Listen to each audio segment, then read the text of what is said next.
Hello, tudo bem com vocês? Testando aqui o som, aparentemente está tudo certo. Então, esse aqui é um webinário gravado, como você já deve estar percebendo, e ele é muito importante porque eu vou mostrar um paralelo fundamental entre aquilo que foi mostrado para vocês, e foi longo, foram 4 horas a respeito do experimento que ocorreu após 2020, e que agora está correndo todas as audiências desde abril de 2025 no Senado americano. E a última audiência foi com o Dr. Fauci, mostrando que o experimento 2020 e as vacinas da Covid geraram um grande dano a nível de efeitos colaterais, e isso é o que o Senado mostra e tantos documentos oficialmente apresentados durante a audiência, as audiências, que se não me engano foram 4 ou 5, acho que foram 4, foram feitas até agora e deverão ocorrer mais audiências para continuar explanando todo esse problema. O ponto mais importante a levar em consideração aqui é que o que está acontecendo hoje não é uma novidade. É algo que já aconteceu inúmeras vezes dentro da história da humanidade, da história das substâncias chamadas de remédios, e remédios salvadores e de soluções que agora vieram para salvar a população. Quando nós voltamos ao século XIX, iniciamos todo um processo de enxergar o mesmo mecanismo, e a humanidade esquece rapidamente, e isso é um dos experimentos reais que estão ocorrendo agora, é o como não se correlaciona o que aconteceu no passado, o porquê aconteceu, como aconteceu, ups, erramos, sorry, né? E continuaram administrando e gerando os mesmos mecanismos de promessas de salvação, enquanto, na verdade, dessa última vez, a força impressa foi descomunal em relação a tudo o que aconteceu no passado, onde tínhamos, então, testes, modelos de testes através de substâncias para que o sistema pudesse aprender a gerar efeitos na população e criar uma indústria farmacêutica de grande porte, como temos hoje. Então, é importante que você preste atenção, porque isso vai fazer sentido para quem assistiu à primeira aula de 4 horas, chamada de dossiê. Esse dossiê, então, o veredito, a verdadeira história desses experimentos ligados à primeira aula, exatamente às audiências que foram feitas no Congresso e a situação em cima de 2020 em diante, embora tenha feito umas pitadas anteriores. A aula 2, que vai ocorrer agora em setembro, e você tem chance de se inscrever no link da descrição desse vídeo, para ver a segunda parte, que é como essas vacinas ao longo da história foram criadas, e o que elas geraram, e como você deve enxergar isso de maneira melhor, e continua até novamente a história da Covid. Agora, essa aula aqui, gratuita para você, é complementar a uma parte que eu não vou colocar nessas aulas, claro, e vou fazer o paralelo com como isso tudo foi gerado através de um raciocínio com ups, erramos, uma mistura de ups, erramos, com também coisas não muito iluminadas, com projetos por detrás. Então, essa aula, agora vou mudar a tela aqui com vocês, tudo certo? Som, ok? Ela se chama E se a ciência de hoje estiver errada? Eles tinham certeza no passado, né? Como você vê aqui, um médico de jaleco fumando nos anos 40, 50, fumando seu cigarrinho, e os médicos, como você vai ver no texto oficial, recomendavam através da sociedade médica, com justificativas, os cigarros, inclusive para as mulheres grávidas. Ao mesmo tempo, drogas opiáceas para xaropes de crianças, e a heroína, droga, surgiu assim, distribuída em grande quantidade para crianças e adultos e por aí vai. Então, o que você tem que entender É como essas coisas surgiram, quais os experimentos que foram feitos e os danos que elas geraram, e ups, erramos daí em diante. Então, o texto é longo, porque tem muita referência, parágrafo, referência. Então, é assim que se constrói um documento de qualidade, é assim que eu trabalho. Então, uma pergunta que talvez nós devêssemos fazer com muito mais frequência.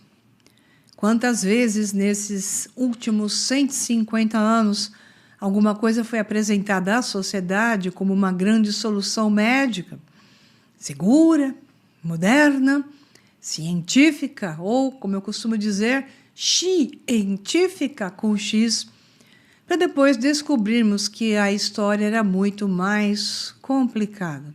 Depois de anos, muitas mortes e danos tremendos. E antes que alguém entenda errado o que eu estou dizendo, é importante esclarecer uma coisa, que sempre tem um disclaimer para o YouTube. Essa não é simplesmente uma história sobre pessoas más tentando fazer mal às outras pessoas, porque isso é uma parte da verdade. A outra parte é que pessoas acreditam em outras pessoas, inclusive cientistas, que recebem encomendas, e os alunos desses professores e cientistas, médicos e por aí vai, acreditam no banco de dados que receberam e recitam aquilo que receberam daí em diante como se fosse uma Bíblia. E isso vemos no meio. Então, eu já estive com médicos e trabalhei a vida toda com eles, que acreditavam fielmente nos bancos de dados que receberam, poucas vezes até questionando se aquilo realmente era coerente, verdadeiro ou mais problemático do que benéfico. E isso acontece porque ocorre uma doutrinação. E essa é uma realidade, não quer dizer que essas pessoas são más, quer dizer que foram doutrinadas e se tornam cegas a uma verdade maior. Mas nem tudo é ruim também. Também tem dois lados, ok?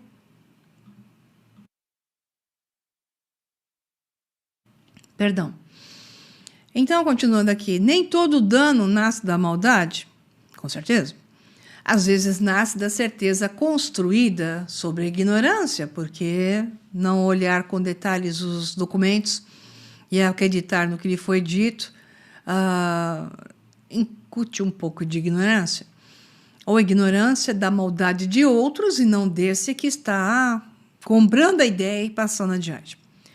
Em alguns episódios houve sim interesses econômicos, né? Propaganda enganosa, negligência e resistência em reconhecer problemas. Mas em muitos outros, médicos e pesquisadores simplesmente trabalhavam com o conhecimento disponível naquele momento, e isso também é verdade. E é justamente por isso que essa história é tão importante. Vamos olhar para todos os lados, mas temos que olhar aquilo que nos faz mal, nos fez mal. A boa intenção não protege ninguém das consequências de uma ideia errada.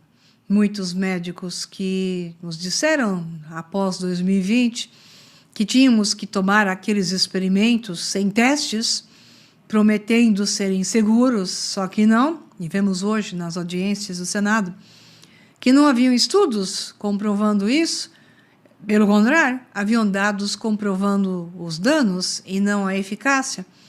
Então, o que acontece é que isso não é passado adiante, e aqueles que têm boa intenção, porque acreditam que aquilo é para o nosso bem, e isso é real, eles vão acabar gerando consequências, porque a ideia sobre aquilo que fizeram não era boa. Então, a ignorância também mata, principalmente quando ainda não sabe que é ignorância, o que acontece em grande quantidade. A maior parte das pessoas que rejeita olhar para um banco de dados mais amplo e principalmente mais profundo, elas rejeitam porque elas querem viver na ignorância e não ficarem preocupadas até que então tenham um grande dano, né, sofram de alguma doença derivada ou efeito colateral derivado da coisa, e aí se perguntam ou exclamam: por que eu fiz isso? E aí vai. Então a ignorância nos lembra de uma coisa que às vezes esquecemos, Ciência não pode ser tratada como religião. Ciência nunca pode ser tratada como fé. Acredite na ciência. É algo doloroso para uma cientista como eu. Então, ciência não exige fé. É um método. Ela é um método. Então, ela usa métodos para tentar compreender a realidade. E justamente por isso, ela pode errar e deve se corrigir e mudar, mas ela deve ter um objetivo maior, que é o objetivo da medicina, pelo menos não causar dano. E isso é esquecido em grande proporção. Então, aqui nós vamos ver a mamãe dando um xarope para as crianças no século XIX, né? Então, era o xarope, esse Winslow's, Mrs. Winslow's, para crianças com a sua dentição surgindo, né? Então, que linda! Havia um xarope que as crianças tomavam e ficavam calminhas. Voltemos ao final do século XIX, então. Naquela época, as mães davam aos seus bebês xaropes para dentição, cólicas e para fazê-los dormir. Um dos mais famosos era esse aí, Mrs. Winslow's Soothing Syrup, ou seja, o xarope calmante, que continha nada mais do que morfina. Para as mães era uma beleza, o bebê não sentia mais dor, a mãe podia dormir à noite porque o bebê dormia à noite, então parecia uma solução mágica. Só que a substância é morfina. Em doses baixas, o dano pode ser menor, mas sempre há dano. O cérebro da criança é afetado em uso constante. E principalmente se a mãe usava concentrações maiores, porque, afinal de contas, isso é o xarope. Então, vinha lá sobre os seus efeitos, isso aqui publicados, né, nos jornais da época, ou nos panfletos vendendo, falando que era para gengivas, para melhorar, então, as dores da criança, todas as dores, curava, cólicas. Nossa, era um remédio perfeito até para diarreia. Aí outros preparados para crianças continham compostos como mercúrio, em géisinhos para passar na gengiva. Eram vendidos em farmácias em embalagens bonitas com irresistível propaganda. Tudo para o seu bem. Eram considerados medicamentos de alta qualidade. Até que começaram a aparecer intoxicações ao longo dos anos, alterações neurológicas, algumas muito dramáticas, e mortes. Pouco depois, uma nova substância extraordinária entrou na medicina. Então, existe um produto, exemplo histórico para essa passagem, mas há uma nuance importante. Existiram vários pós de dentição com calomel, isso é, cloreto mercuroso, que é o que eu estava falando, e não simplesmente um único linimento de mercúrio universal. Nome muito conhecido, esse Steedman's Soothing Powders, então vendido para crianças que estavam desenvolvendo a sua dentição. Então, há anúncio já em 1841 e ele permaneceu no mercado por muitas décadas. Então, você pode encontrar isso tudo aqui, a história completa, nesses links. Perdão. Aqui a enfermeira da pobre criança é o nome o nome traduzido ao pé da letra do produto e de um website. Então, cenas familiares encantadoras com anúncios vitorianos, que vai aparecer aqui, de medicamentos infantis que contrastavam fortemente com alguns dos ingredientes perigosos que os produtos continham, diz esse site. Álcool e opiáceos para criancinhas, como o Laudanum, estavam entre as substâncias que ajudavam a acalmar as crianças dos pais para que eles pudessem ficar sossegados. Então, eu pus a tradução, né? Por isso que ficou engraçada a tradução. Então, aqui nesse link, você tem toda uma história completa, que tem só uns pedacinhos. Aqui tem a história. Quando a jovem Betsy adoeceu, seus pais vitorianos teriam uma enorme escolha de medicamentos e curas para tratá-la. Mas na prateleira lotada, em grande parte não regulamentada das farmácias do século XIX, eles teriam que confiar no que quer que os anúncios lhes dissessem.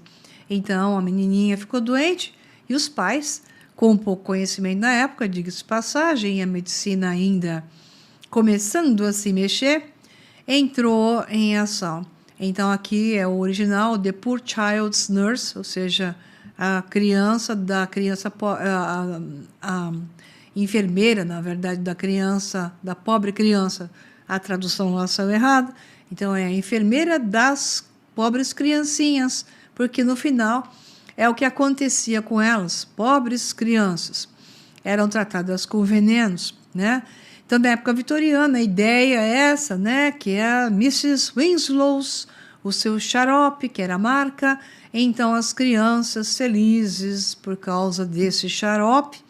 Então, isso era colocado, né? Então, para que elas fossem... Acordava, dava mais uma colherzinha, e aqui diz ópio.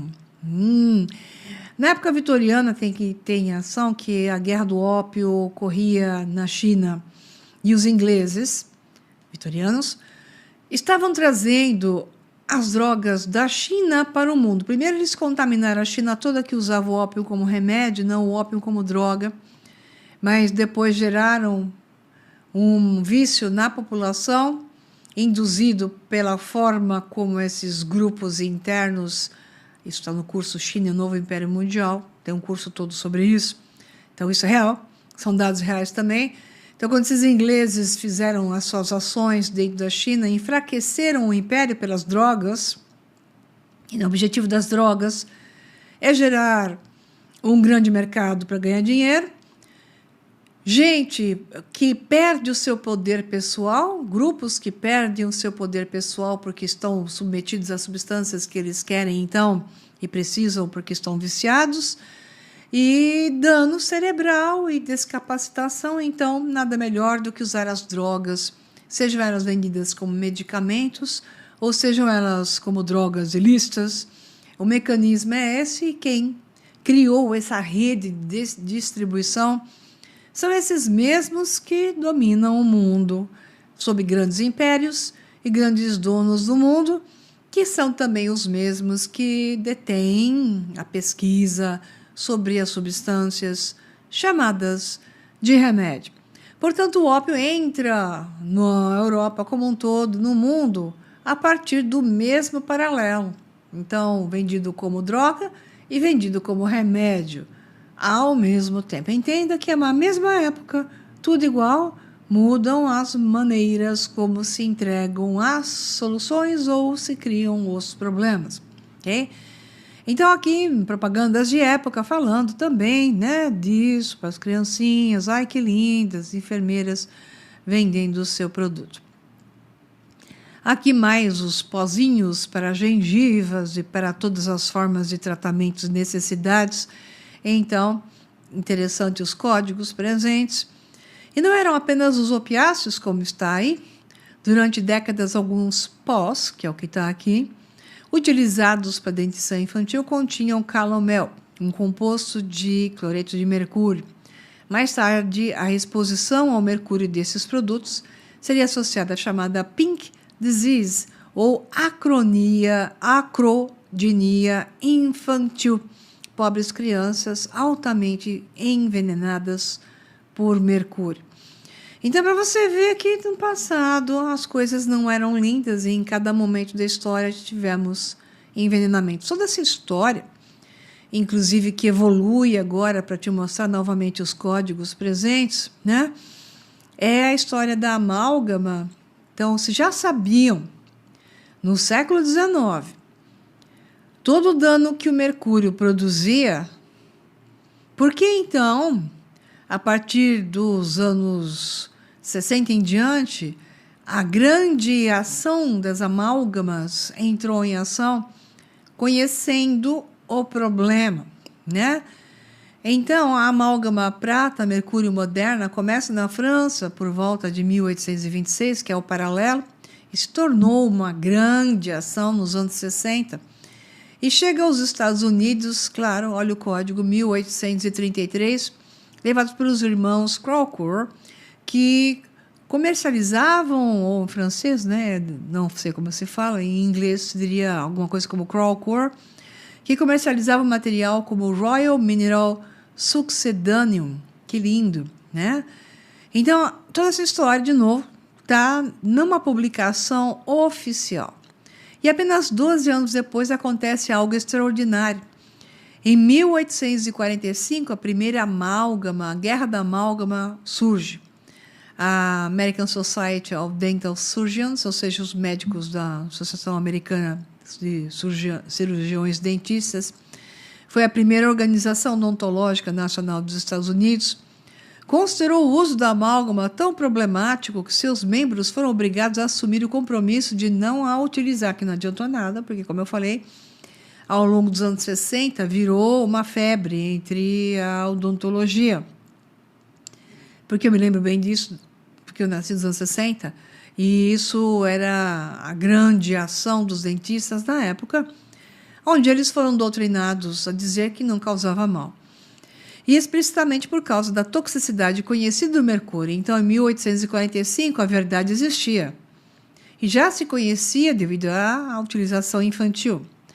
A disputa ficou conhecida como a Primeira Guerra da Amálgama, né? A controvérsia foi tão intensa que contribuiu para a dissolução da sociedade, ou seja, eles perderam.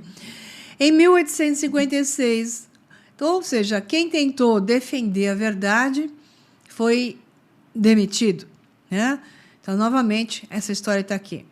Portanto, a pergunta fica até mais interessante. Eles já sabiam que o mercúrio era tóxico? Sim, completamente. Mas não a toxicologia sofisticada que hoje nós possuímos, ok? Mas, de qualquer forma, o dado do dano existia em amplitude. Mas o envenenamento por mercúrio era conhecido havia séculos, portanto, mesmo que não tivesse todo o detalhamento que temos hoje, ele era como resultado as crianças envenenadas e não só. No século XIX havia inclusive doença ocupacional entre trabalhadores de chapelaria que utilizavam mercúrio, por sinal, né, nesse mania do chapéu da época, expostos a compostos de mercúrio. A descrição médica de mercurialismo entre os chapeleiros de New Jersey aparece em 1860. Então, novamente, publicado aqui tudo isso na PubMed, isso significa publicação oficial. Então, aconteceu outra coisa. Essa American Society desapareceu, né? E surgiu uma associação distinta em 1859, e claro, patrocinada, então os que tinham dinheiro eliminaram os outros, e criaram uma a favor em 1859. Então o material foi sendo tecnicamente aperfeiçoado e principalmente a partir dos trabalhos de G.V. Black no final do século XIX, se tornou extremamente eficiente, barato e durável como restauração dentária. Em 1895, essa associação já manifestava apoio ao seu uso, a ADA, sei lá, ligada a isso. E aí está, então, a distinção importante para que não possamos cair numa conclusão historicamente errada. Eles não dizem necessariamente que mercúrio não faz mal. O argumento passou a ser: mercúrio incorporado à liga da amálgama, porque eles sempre dão um jeito, né? Não produziria uma exposição suficiente para causar dano sistêmico relevante. Entre os anos 60 e 80, eu acompanhei isso e lembro claramente, a questão, e um pouco mais adiante, aliás, a questão dos estudos que validariam o dano é a mastigação, testes que foram feitos com chiclete, pessoas mastigando chiclete, salivando, portanto, e a medição do mercúrio no corpo, no sangue, aumentado devido à salivação. Foram bancos e bancos de dados que foram levantados em função disso, até que, enfim, um consenso foi atingido e, gradualmente, as amálgamas foram sendo sugeridas serem retiradas, que aí era um segundo problema, porque ao retirar a amálgama, tem que ter uma técnica muito boa para, em vez de ajudar, a piorar a situação. Então, essas afirmações distintas, com certas ponderações, e uma maneira de conduzir a situação de forma que fique interessante para aqueles que têm interesse que aquilo continue lá, né? Isso tudo é feito e é feito até hoje, que é dizer, não é bem assim, sob tais condições, talvez, e então a história vai levando para o caminho que essa turma deseja. Doença gera pessoas precisando de remédios. Doença gera pessoas mais fracas, dependentes de um sistema. É isso que você tem que entender. E aqui a história, então, vai ficando realmente interessante. Durante muito tempo, a segurança da amálgama foi amplamente presumida. Então, não, a amálgama é ótimo, tudo, tal.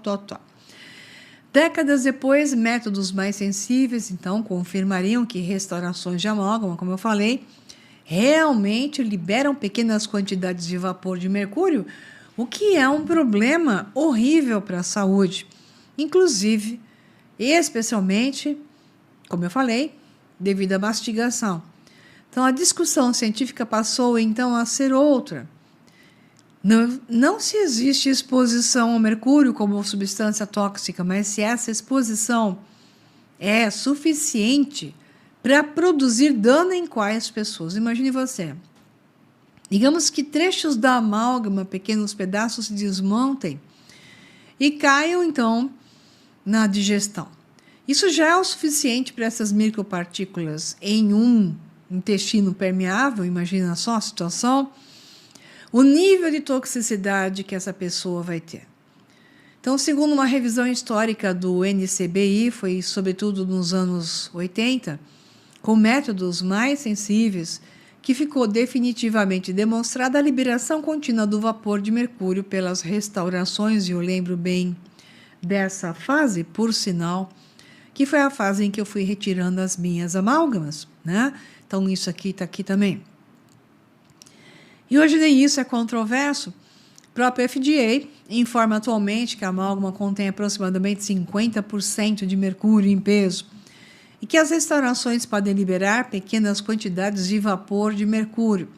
Então, na hora que você vai retirar, essa quantidade pode ser até bastante relevante, é por isso que o dentista tem que estar treinado para fazer essa extração. E ter equipamentos para isso, né? A aspiração constante, fechar a ventilação para a pessoa, para que o vapor não seja ingerido e por aí vai. E os traços também não sejam ingeridos, né? Então, essa liberação pode variar com mastigação e ranger dos dentes, além do número de idade das restaurações. Imagine você também, na época em que eu era pequena, era a mania dos dentistas dizer que você tinha cárie. E eu tenho certeza que nem eu e meu irmão tínhamos cárie naquela época, que eles ficavam furando os nossos dentes e colocando amálgamas. É uma coisa incrível, tinha amálgama em todas as panelas dos dentes, e eu tenho muita certeza de que não existiam problemas nos nossos dentes até então. Então, toda essa história aqui também está fda.gov. Você pode digitar isso aqui e vai encontrar a história completa, né, do que agora se aceita como verdade. Aí ele vem lá. Mas vem a nuance da narrativa decisiva. Detectar exposição não é o mesmo que demonstrar dano clínico naquela dose. Então, essas foram as discussões. Para a população em geral, a evidência disponível não estabeleceu que as exposições típicas provenientes de amálgamas intactas causem doença sistêmica, não da forma como o ângulo é visto, né? Que sob um ângulo de visão, você olha de uma forma, mas sob o teste da mastigação, isso ficou derrubado. Ou seja, causa dano sim. Ao mesmo tempo, a FDA hoje recomenda evitar novas restaurações de amálgama quando possível e apropriado em determinados grupos de maior risco, blá, blá, blá, inclusive grávidas, ou seja, ninguém tem que pôr mercúrio na boca e isso é real. Aí vamos para a história da heroína para criancinhas, né? Heroína hidrocloreto, né? O hidrocloreto de heroína, hidrocloride. A heroína, sim, essa mesma. E ela foi chamada de heroína exatamente para dar a ideia de uma heroína, né? Então vejam o gancho que foi dado para uma substância tão perigosa que é uma droga. A heroína não entrou inicialmente na sociedade como uma droga de rua, ela se tornou uma droga de rua depois, quando eles tinham todos os resultados em mãos em uma grande população sob os efeitos que causou. É sempre assim, eles fazem os testes na população, veem o que ela causa, estudam durante décadas e depois geram outra aplicação e aí foi para o mercado black.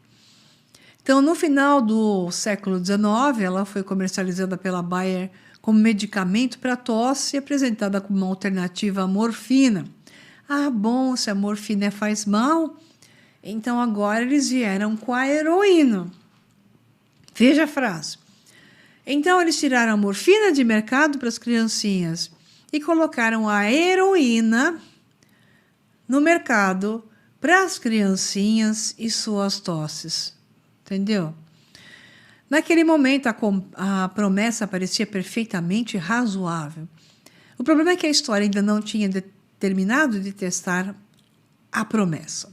Nem, claro que eles tinham testado, como sempre, sabiam que ia causar o que causou.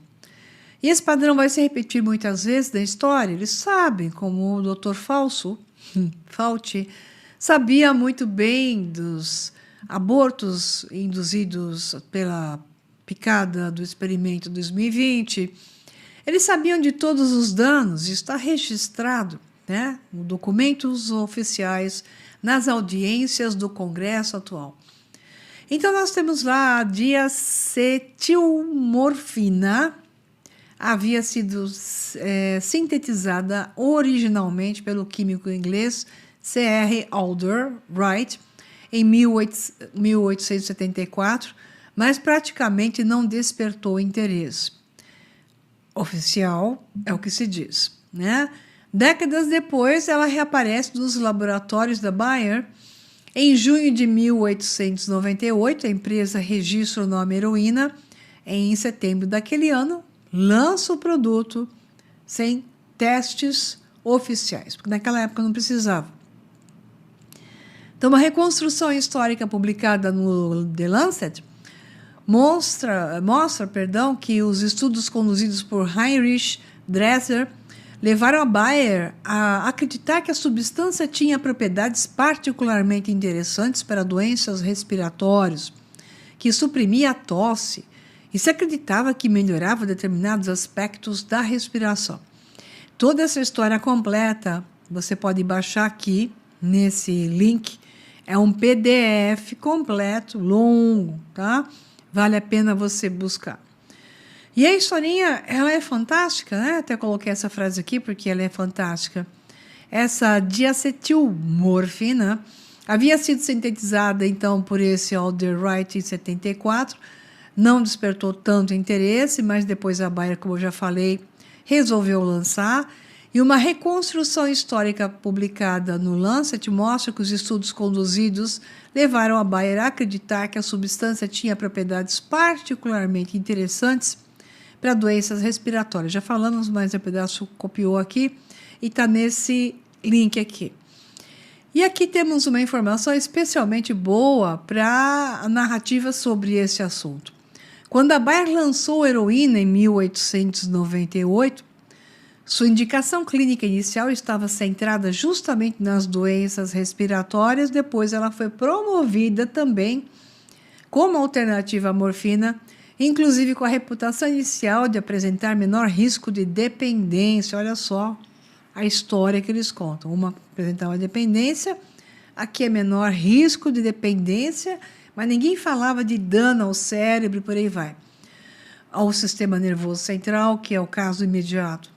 Um artigo histórico nessa American Society for Pharmacology e Experimental Therapeutics registra que em apenas um ano a Bayer já exportava heroína para 23 países. Sacou? Então, ela começou com uma coisa legal, se cria o mercado, se criam os dependentes, as portas foram abertas e depois se tornou um mercado ilegal. Então, os dados começam a chegar. Já em 1899, médicos estavam relatando tolerância, dependência e vício. Ou seja, a linha é essa aqui. Em 1874, sintetizaram a diacetilmorfina. Então surgiu uma nova maravilha na medicina, a heroína. Sim, na forma de heroína. Em 1898, a Bayer colocou no mercado e, então, foi com o nome que você conhece hoje como heroína. E aí o anúncio de 1901 está escrito assim, Bayer Pharmaceutical Products, heroína e hidrocloreto. Então, para xaropes, pastilhas, gotas e medicamentos contra a tosse. E embaixo, eles escrevem o específico mais barato para o alívio da tosse, essa era a aparência que tinha na época. Que lindo, né? O problema é que já começavam a aparecer relatos de tolerância, dependência e vício. Aquilo que entrar na sociedade como medicamento acabaria se tornando uma das drogas mais temidas do século XX. Então, o que nós temos aqui em 1899, já aparecem relatos médicos preocupantes. Em 1901, encontramos o anúncio da Bayer promovendo heroína, né, nessa forma hidroclorada, para medicamentos contra a tosse. De 1910 a 1920, a percepção médica e regulatória muda progressivamente, devagar, porque alguém está pagando para ficar devagar. E o mais interessante, a história não precisa de nenhum adjetivo nosso, porque ela é bem conhecida. Então, toda essa história está em jornais, então dá para ver claramente essas substâncias presentes no mundo. Isso significa que no passado remédios eram mais venenos do que o veneno que hoje nos oferecem, né? Embora hoje ele está através de outros modelos, como esses que se diz que são totalmente seguros, né, contra vírus. Então, essa referência dessas fotos está aqui, nesse link, 1930. Então, nos anos 30, apareceu uma substância extraordinária para emagrecer. Agora é a historinha do DNP, de nitrofenol, primo do famoso explosivo TNT. Quer dizer que as pessoas tomavam uma substância que aquecia todo o seu metabolismo, as deixava febril. Era como sim, e era assim que funcionava, colocar um explosivo dentro do seu próprio corpo, direto da indústria de armamentos de guerra. E isso durou muitos anos sendo utilizado. E havia um pequeno problema. Essa substância explosiva realmente fazia emagrecer? É como hoje, aquelas canetinhas que são utilizadas através do veneno do monstro do Gila. Então, o lagarto venenoso, as pessoas injetam o veneno de um lagarto venenoso, mas só faz bem, né? A história é a mesma. E dentro de alguns anos, as evidências serão brutais, da mesma forma que todas essas evidências foram se tornando indiscutivelmente brutais. E havia um pequeno problema nessa época, essa substância explosiva realmente fazia emagrecer, então as pessoas queriam emagrecer, como hoje querem emagrecer, na forma como eu falei, e tem aquele monte de especialista que aconselha porque as pessoas tomem veneno para emagrecer. E as convencem de ser bom. Então, naquela época, nos anos 30, tomar uma substância derivada prima do explosivo, que botava o corpo literalmente em fogo, era bom. Entendeu? Muito bem. O que acontecia com essa substância? Aumentava enormemente o metabolismo, portanto, um efeito real, só que o dano foi brutal. Começaram a aparecer de tudo. O início era catarata, hipertermia, lesões graves e mortes sobre variados estilos. Talvez você pudesse escolher qual era o seu na época. Então, aí nós temos essa outra historinha aqui. Então, um antibiótico que surgiu, a sulfanilamida, que salvou muitas vidas, foi utilizado para fazer um elixir em 1937, indicado por médicos até. Isso ia para as farmácias. E esse elixir da sulfanilamida está aqui, nesse cantinho aqui do FDA, então a história é oficial. Você pode pegar ela aqui.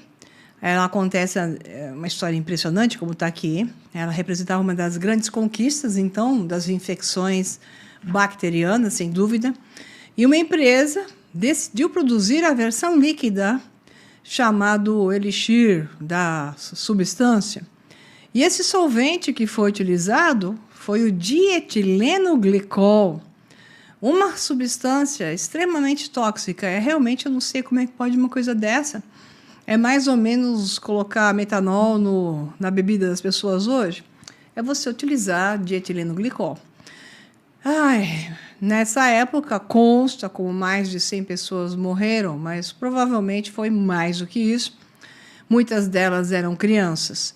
E esse é um detalhe que existe, que hoje parece quase inacreditável. Naquele momento, a legislação americana não exigia demonstração prévia de segurança de um novo medicamento antes que ele chegasse ao mercado. Mas quem é que ia ser o doido de fazer uma coisa dessa, a não ser que tivesse a intenção de gerar o problema?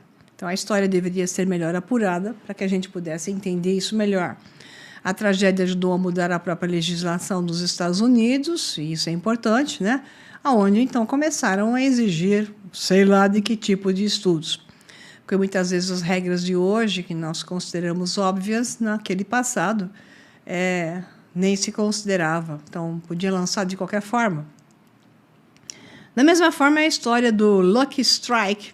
Então, os médicos, doutores, aqui physicians, mais de 20.679 médicos, eles indicam o Lucky Strike. E tinha até lá a publicação aqui, Jornal da Saúde Pública, isso aqui é a tradução, né? Publicada, a escolha dos médicos é a escolha da América. Então, os médicos, é igual hoje as canetinhas para emagrecer, e não só, os médicos recebiam um cachê para poder, então, assinar, né, dizendo que o Lucky Strike era bom para a sua saúde, né? E ele era a escolha dos médicos da América. Veja bem, a história continua a mesma. As pessoas que continuam extremamente muito crentes naquilo que eles contam. Então, chegamos à década de 1940 e 50. Abra a revista daquela época e você poderá encontrar algo que hoje parece surreal, né? Médicos utilizados em anúncios de cigarro. Hoje você tem uns médicos nos YouTube e Instagram da vida. Você tem a turma boa e você tem a turma que está sendo patrocinada para dizer as coisas que diz. É por isso que um diz uma coisa, o outro diz o oposto, né? E a pessoa fica, mas dá para pôr todo mundo numa sala para que ele chegue a uma conclusão? Claro que não, porque vai depender de quem está patrocinando os cigarros, se é que você entende. Jaleco, consultório, autoridade médica, linguagem científica. Tudo isso foi utilizado pela indústria do tabaco para transmitir seguranças ao consumidor. Mesma coisa hoje com as outras substâncias. Então, anúncio um relatório sobre as descobertas de um grupo de médicos. Então, publicaram isso. Um grupo de médicos, né, disse: nós descobrimos que tais cigarros fazem bem para a saúde e os outros não. Então, a marca da Philip Morris, que era grande produtora de cigarros, então era a saudável, né? Muito linda. E que lindo, eles não faziam irritação na garganta, eles eram ótimos. Então, hoje olhamos para aquelas imagens e perguntamos: como alguém pode acreditar nisso? Pode, porque sempre se utilizaram os influenciadores. E hoje, mais do que nunca, o pessoal acha que porque a pessoa é médica, está falando lá num vídeo certas coisas que eu mesma digo, ups, né? É porque ela está, né? Ou está naquele caminho que eu falei no começo do vídeo, ela realmente acredita nisso, ou ela simplesmente está sendo patrocinada por isso. E tem alguém que tem um pouco mais de cabeça, um outro nível de especialista no assunto, que diz o contrário, baseado em uma análise mais profunda. Mas são poucos, a maioria não é assim.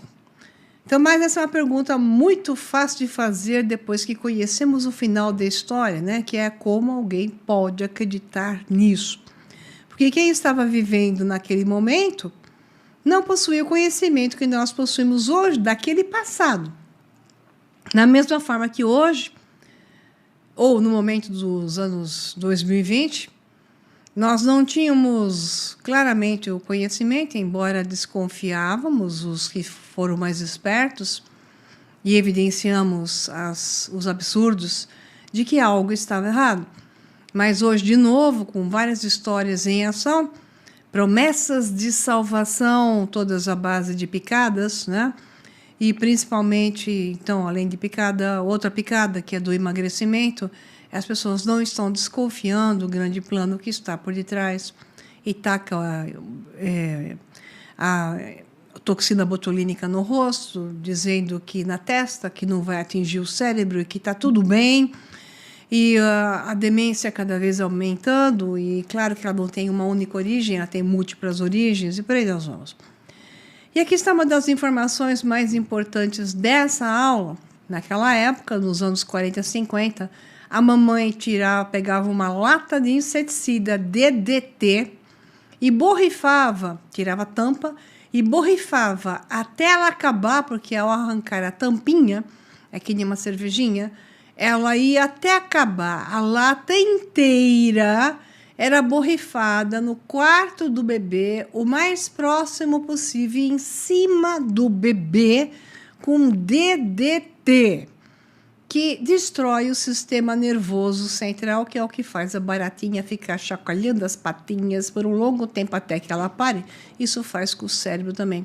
Crianças borrifavam, porque era seguro e não era tóxico, o DDT no campo, né, para matar os mosquitos e pragas e por aí vai. Enfermeiras, ao longo dos anos 40 e 50, jogavam DDT na cabeça das criancinhas. Tem um monte de foto a respeito disso. É isso mesmo. Na cabeça das criancinhas. Isso ficava no cabelo e era absorvido pela raiz. O DDT era o caminhão da fumacinha? Pois é, isso aqui ia direto no sistema nervoso central e também causava supressão da medula óssea. Hoje, o caminhão da fumacinha, essa que se fazem aqui em prédios, e quando começa aqui no meu condomínio, eu saio gritando para tudo que é lado, que nem uma histérica, trancando as janelas para que a fumaça não entre de forma nenhuma, desliga ar-condicionado, desliga tudo, tranca. E só quando a fumaça dissipa, depois de um bom tempo aqui, morrendo de calor ou não, eu ligo o ar e começo a abrir tudo para que ventile. Porque eu trabalhei com inseticidas, foi meu primeiro emprego e quase me matou. E durante 5 anos eu fiquei em estado terrível, inclusive essas aletrinas e resmetrinas, que são as moléculas que são essas que agora não fazem mal, que é da fumacinha, do fumacê que eles jogam atualmente. Não faz mal nenhum. Eu sei muito bem o mal que isso faz na literatura. Então, o mais grave, mais intenso e imediato era a ação de inseticidas desse porte, como era o DDT, que as crianças saíam correndo e brincando com a fumaça, porque era dito que não faz mal, e hoje que falam que não faz mal, esse fumacê que também é jogado dessa forma, e é extremamente, terrivelmente neurotóxico. Entenda. Então, existem imagens históricas impressionantes de pessoas sendo diretamente expostas ao DDT, bebês em seus berços, como eu já coloquei, crianças brincando na piscina e jogando em cima da piscina, crianças sendo borrifadas na piscina, comendo seus lanchinhos nas escolas. Essas fotos estão todas na internet para você ver, borrifando em cima dos sanduichinhos delas o DDT. Então, hoje aquelas imagens nos causam estranhamento, mas ninguém lembra. Quem é mais velho que nem eu lembra que o caminhão passava na rua fazendo isso mesmo. E é muito fácil reconhecer o erro depois que o tempo já nos entregou a resposta, ou é muito fácil esquecer, porque as pessoas esquecem muito facilmente. Na mesma época, o mundo estava fascinado por esse inseticida mata-baratas, DDT. Ele matava insetos grandes, combatia vetores e doenças, parecia uma tecnologia extraordinária e destruía o sistema nervoso central das crianças. Depois fala que é só de certas substâncias injetadas, sendo que o dano é acumulativo por uma série de substâncias que, ao longo da história, nos foram oferecidas para gerar dano ao ser humano. Depois veio o DES, o dietilestilbestrol, bestrol de besta mesmo, deve ser isso. Durante décadas foi administrado a mulheres grávidas na tentativa de evitar complicações da gestação. Na verdade, primeiro foi administrado para as vaquinhas e os seus maridos. E o boi, desculpa, mas é que eu fico meio sarcástica quando a coisa é feia. E as pessoas, então, adquiriram isso através da alimentação por carne vermelha, especialmente, que depois isso ficou proibido, supostamente. Mas depois tiraram do boi da vaquinha e passaram isso para a mulher gestante. Que lindo! Então, esse DS, dietilestilbestrol, é um estrógeno não esteroidal, né, sintetizado pela primeira vez em 1938.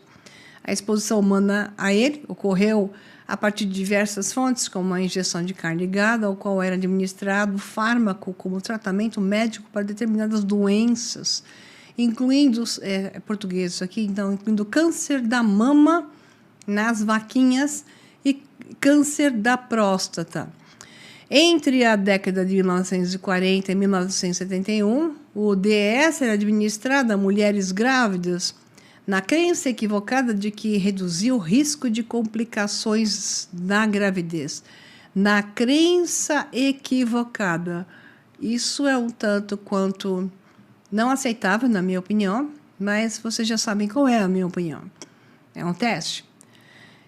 No entanto, em 1971, se demonstrou que o DES causava carcinoma vaginal, um tumor raro em mulheres que tinham sido expostas à droga no útero. Então, veja bem, a descendência até da filha da mulher grávida que geria uma filha, e a filha que gestacionava a outra, ou seja, até a terceira geração, está publicado a sequência tumoral. Quer que você pense a esse respeito e entenda como a sequência das coisas são passadas de mãe para filho, porque isso é uma questão epigenética. Então, nós estamos falando de uma influência epigenética, onde gera uma influência genética. E isso é um dos aspectos mais importantes dos danos que de geração a geração estamos enfrentando, ok? O meio ambiente e esses tratamentos que parecem fofos e para o nosso bem geram efeitos nas próximas gerações, alterando geneticamente. Então, estudos posteriores também demonstraram que o DES pode potencialmente causar uma série de efeitos adversos graves ao longo da vida daqueles que foram expostos, né? Até que se descobriu algo terrível. Algumas das consequências só apareceriam anos depois, na geração seguinte. Aqui não fala da geração seguinte e da geração seguinte, mas foi rastreado oficialmente, inclusive, em 3 gerações. Nas filhas que haviam sido expostas ao medicamento ainda dentro do útero. Para pensar, mães que foram picadas na gestação da cova da vida. Mães que tomaram medicamentos específicos durante a gestação.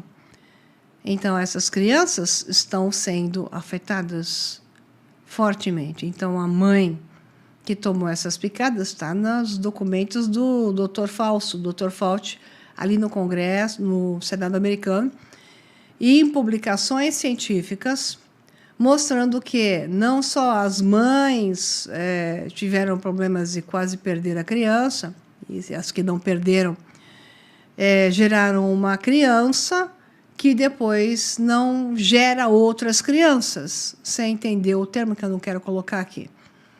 Então, a virada veio em 1971, pesquisadores perceberam algo extremamente incomum. Mulheres muito jovens estavam desenvolvendo um câncer raro chamado adenocarcinoma de células claras da vagina e do colo do útero. E eles chamam isso aqui de câncer de colo do útero de um vírus, né? Aí te fazem tomar uma vacina por causa desse tal vírus. Pensa. Ao investigar essas jovens, apareceu a ligação. Suas mães haviam recebido o DES durante a gravidez. Essa história toda completa está aqui, ok? .gov. Isso é oficial. Então, o DES criou praticamente um caso modelo para aquilo que hoje chamamos de disrupção endócrina durante o desenvolvimento. O próprio NCI hoje classifica esse DES como um disruptor endócrino, da forma química, né? Instituto Nacional do Câncer coloca isso. Ou seja, não era apenas mãe, toma medicamento, mãe sofre efeito adverso. A verdade e é assim que você tem que entender o que aconteceu na história agora da cova da vida. Mãe toma medicamento, placenta, feto em desenvolvimento afetado, alteração durante uma janela crítica de desenvolvimento, alteração, no caso daqui da cova da vida, por uma mudança genética. Então, aqui, volto para cá. Doença que pode aparecer muitos anos depois em descendentes. Eu fiz um paralelo, espero que você tenha conseguido acompanhar. É difícil falar as palavras claras aqui na plataforma. Então, isso é uma mudança enorme na maneira de pensar segurança, na forma de pensar em segurança farmacológica, que é uma área que eu conheço bem, eu sei bem as maracutaias. E existe mais uma camada extraordinária. O NCI continua estudando a terceira geração, as netas das mulheres que tomaram DES. Alguns sinais que estão sendo investigados, mas os próprios pesquisadores deixam claro que certos achados ainda são preliminares e precisam de acompanhamento, ou seja, eles sabem exatamente o que aconteceu, sabem exatamente que isso desenvolveu exatamente novas condições para a questão do câncer, e aí associa isso às picadas com modelos genéticos, de indução genética. Usa a cabeça? Entendeu? Se não entendeu, você precisa de mim às claras, e é para isso que existem aulas fechadas, né? Aqui isso tudo está no Instituto do Câncer, do Gov, Research, ok? Está tudo certo oficialmente. Conceitualmente é fascinante, porque nós temos quanto tempo nós precisamos observar uma intervenção, que é uma invenção, feita durante o desenvolvimento, antes de podermos dizer que conhecemos todas as consequências. Nós, os de fora, nos perguntamos isso. Os de dentro já têm informações, mas eles vão jurar que não, embora assim, como ficou no caso do Dr. Falso, né? Bem evidenciado. Então, aqui chegamos a um dos maiores símbolos dessa história, a talidomida. Como eu sou dos anos 60, eu vi muitos assim. Conheci muitas crianças que conviveram comigo, assim, não de amizade, mas de tê-las visto na escola, com esses bracinhos desse jeito. Então, medicamento considerado suficientemente seguro em diversos países para ser utilizado, inclusive, durante a gravidez. Imagina não testarem ratas grávidas. Disseram que as ratinhas, 40 ratinhas grávidas, não tiveram problema nenhum. Então, tacaram direto em humanos em grande escala. Obviamente, eles sabiam o que era teratogenicidade. Um teste clássico feito com condições sob controle para saber se ocorre mudança na deformação nas próximas gerações. Então, isso aqui com certeza foi feito e eu não tenho dúvida que eles sabiam muito bem disso aqui. Isso fazia parte de um grande experimento ou de um grande processo esotérico, místico e como você queira chamar. Porque essa turma também faz isso. Até começarem a nascer milhares de crianças com malformações gravíssimas, mas existe um personagem dessa história que jamais deveria ser esquecida. Nos Estados Unidos, uma médica do FDA chamada Frances Kelsey analisou os dados sobre a talidomida e disse que as evidências de segurança não eram suficientes. Ela sofreu pressão para liberar o medicamento e, sob a pressão, liberou. E continuou dizendo, os dados ainda não são suficientes. Lavou as mãos como Pôncio Pilatos, mas liberou. Quando começaram a surgir na Europa os casos de malformações, foi possível compreender o tamanho da tragédia que aquela prudência havia ajudado a evitar nos Estados Unidos. Melhorou nos Estados Unidos porque ela, pelo menos, ligou um alarme, mas não foi suficiente porque os casos eram gigantescos e, inclusive, como eu falei, eu os vi com os meus próprios olhos. E a história continua. Então, aqui temos a oxicodone, né, hidrocloride, aqui no final do século XX. Surge uma outra grande promessa, tem muito mais do que isso, tá? Eu coloquei alguns aqui, novamente, os opioides modernos contra a dor. Esse Oxycontin começou a comercializado em 1996, veio também um marketing extraordinário, e depois vieram dependência, abuso, mortes e uma epidemia de opioides que marcou profundamente os Estados Unidos e leva para a condição que nós temos hoje de mais e mais drogados. Então, infelizmente, a história é assim, começa como remédio e vira mercado paralelo, que é o que nós temos também hoje. Então, observe a ironia da história. No final do século XIX, a heroína entrava na medicina como uma inovação farmacêutica. Quase 100 anos depois, começava outra enorme expansão, uso médico de opioides. Então, a medicina havia mudado, as instituições haviam mudado, a tecnologia supostamente evoluída. Durante décadas, uma ideia extremamente simples entrou no imaginário popular para explicar a depressão, a ideia do desequilíbrio químico cerebral. Então, essa daqui é outra história, né, que é uma consequência desses opioides. Então, a pessoa está desequilibrada porque existe uma questão do desequilíbrio químico do cérebro e se venderam drogas e mais drogas por causa dessa história. Então, essa história toda do desequilíbrio químico do cérebro, que é uma história contada que hoje já caiu, pelo menos em grande parte, em grandes grupos. A Harvard, por exemplo, está dividida a psiquiatria em duas turmas. A turma que abomina essa falácia e a turma que ainda mais ou menos defende isso por causa dos patrocínios. Então, eu fiz 3 aulas abertas aqui, mas pré-gravadas, que ainda estão aqui no YouTube, e você deve assistir só sobre isso. Tá? São 3 aulas de grande valor. Aqueles que ainda tomam antidepressivos e acham que depende disso, precisam dessas aulas para poder entender. Então, particularmente, se popularizou a explicação de que a depressão estaria associada simplesmente a uma deficiência de serotonina e que o medicamento corrigiria esse desequilíbrio e gerou mais e mais dano cerebral. Então, esses bancos de dados existem hoje. Quanto mais você tenta corrigir, pior é o dano. E mais de 60% do resultado é igual, equivalente a do placebo. E numa escala de 1 a 50, naquele manual do psiquiatra que avalia apenas um questionário, apenas 2 ou 3 pontos de 50 pontos é o que consta como melhora efetiva, ou seja, nada. Então, sabe-se muito bem hoje, pelo banco de dados, que isso aqui e os antidepressivos são efeito placebo. Mas não é um placebo, portanto, ele danifica o cérebro. E esse não é um assunto para que está nessas 3 aulas gratuitas que eu fiz, estão aqui no canal. Aí diz assim, só que a ciência continuou trabalhando nesse sistema, dizendo que o desequilíbrio químico do cérebro é real.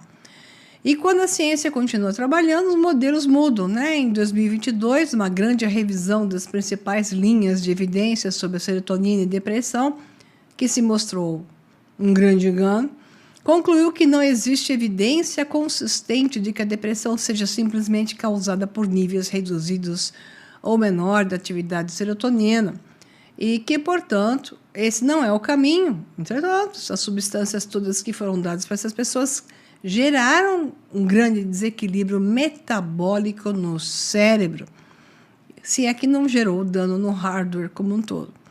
Então, a pessoa pode se beneficiar de um medicamento sem que isso prove que a doença tenha sido causada pela alteração química sobre a qual aquele medicamento atua.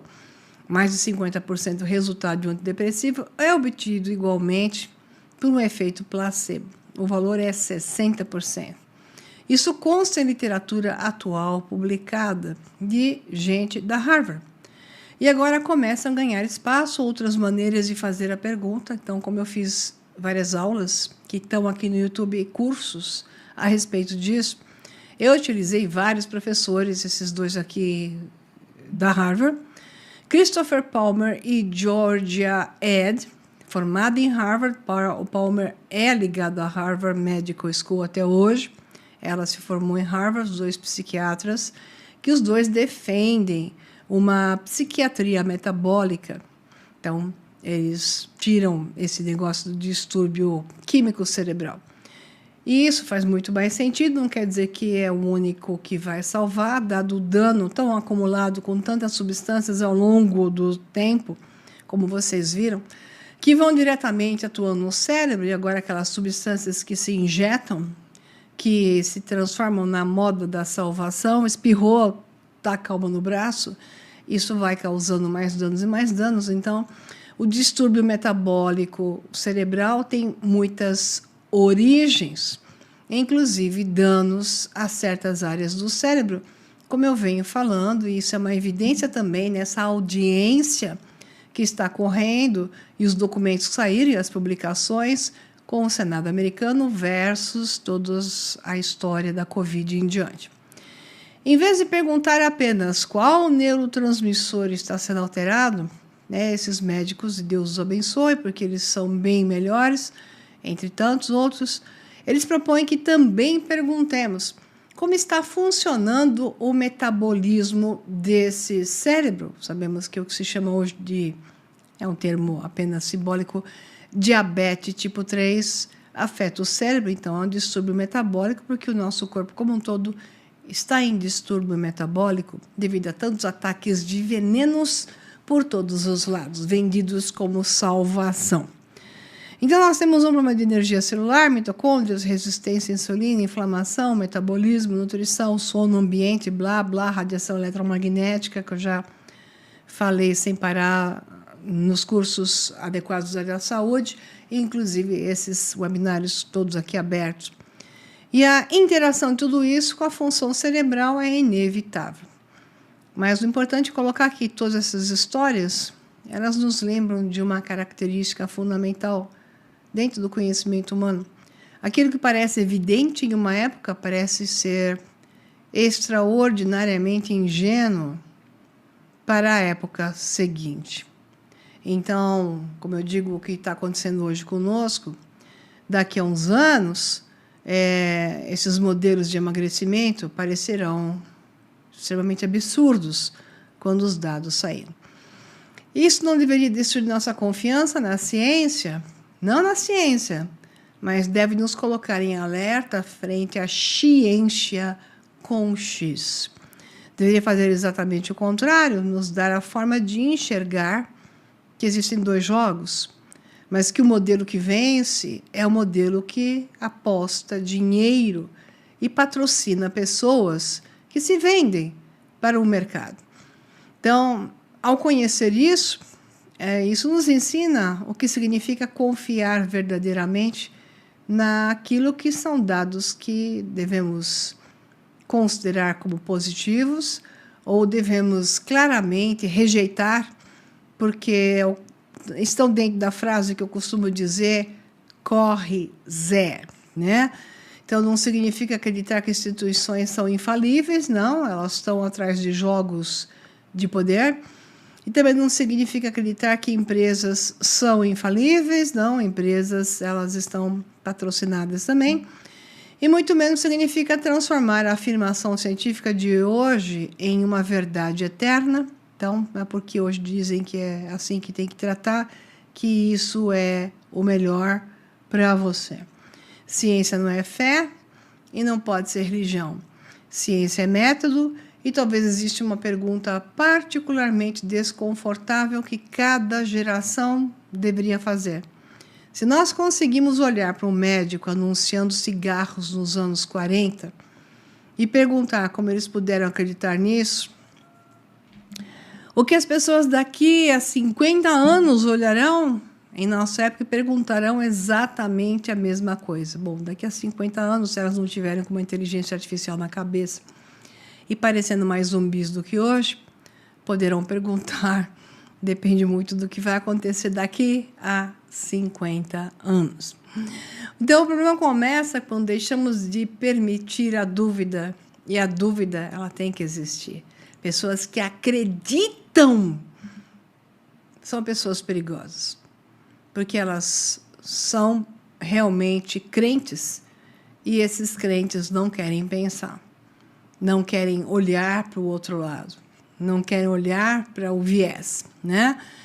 Então, nós temos que chegar sempre, através da dúvida, com o banco de dados correto, à verdade. E ela é possível de ser alcançada, ou pelo menos chegar mais próximo à verdade, que é muito melhor que estar cego. E é por conta desse passado e do que está acontecendo agora que eu te convido a se inscrever no webinário secreto Dossiê, o Veredito, a Crise dos Experimentos Imunizantes, a parte 2. Então, quem fez a parte 1 sabe como é valorosa. A parte 2, onde eu vou voltar ao passado e trazer o tempo presente, dia 10 de setembro, às 20 horas, ao vivo, apenas para os inscritos, ok? Então é isso, pessoal. Recado dado. Espero que tenha sido útil para vocês. E se você prestou atenção, tenho certeza que sim. Faça os paralelos com a história. Entenda tudo o que está sendo feito, o que está acontecendo conosco. Link na descrição do vídeo aqui do YouTube para você poder assistir essa aula secreta, porque apenas quem se inscreve é que vai poder assistir ao vivo. Abraços e até mais. Tchau, tchau.